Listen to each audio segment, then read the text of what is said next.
একদিন আলেকজান্দ্রিয়ার খ্রিস্টান পল্লীতে হইচই পড়ে গেল।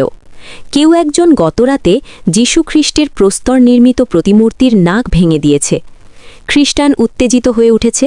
তারা ধরে নিল যে এটা একমাত্র মুসলমানেরই কাজ। খ্রিস্টান নেতারা মুসলিম সেনাপতি আমরের কাছে এলো বিচার ও অন্যায় কাজের প্রতিশোধ দাবি করতে। আমর সব শুনলেন, শুনে অত্যন্ত দুঃখিত হলেন।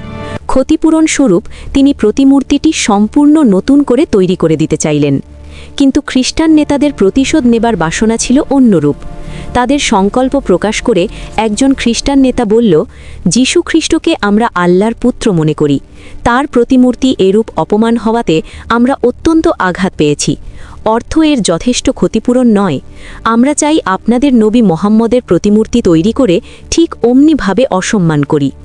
একথা শুনে বারুদের মতো জ্বলে উঠলেন আমররা। ভীষণ ক্রোধে মুখমণ্ডল উদ্দীপ্ত হয়ে উঠল।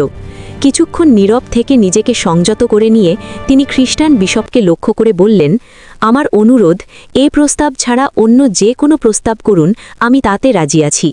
আমাদের যে কোনো একজনের নাক কেটে আমি আপনাদের দিতে প্রস্তুত, যার নাক আপনারা চান। খ্রিস্টান নেতারাও সকলেই এ প্রস্তাবে সম্মত হল। পরদিন খ্রিস্টান ও মুসলমান বিরাট এক ময়দানে জমায়েত হল। মিশরের শাসক সেনাপতি আমররা সবার সামনে হাজির হয়ে বিশপকে বললেন, এ দেশ শাসনের দায়িত্ব আমার। যে অপমান আপনাদের, তাতে আমার শাসন দুর্বলতাই প্রকাশ পেয়েছে। তাই তরবারি গ্রহণ করুন এবং আপনিই আমার নাসিকা ছেদন করুন। একথা বলেই তিনি বিশপকে একখানি তীক্ষ্ণধার তরবারি হাতে দিলেন।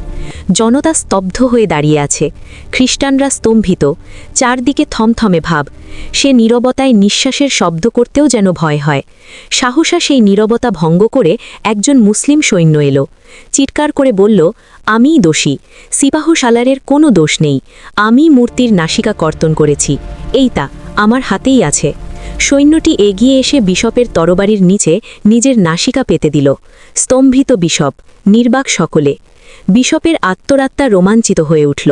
তরবারি ছুঁড়ে ফেলে দিয়ে বিশপ বললেন, ধন্য সেনাপতি, ধন্য এই বীর সৈনিক, আর ধন্য আপনাদের সেই মোহাম্মদ, যার মহান আদর্শে আপনাদের মতো মহৎ, উদার, নির্ভীক ও শক্তিমান ব্যক্তি গড়ে উঠেছে।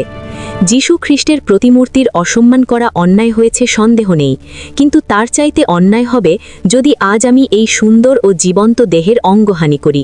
সেই মহান আদর্শ নবীকেও আমার সালাম জানাই। আমরা সে জাতি। প্রথম খণ্ড।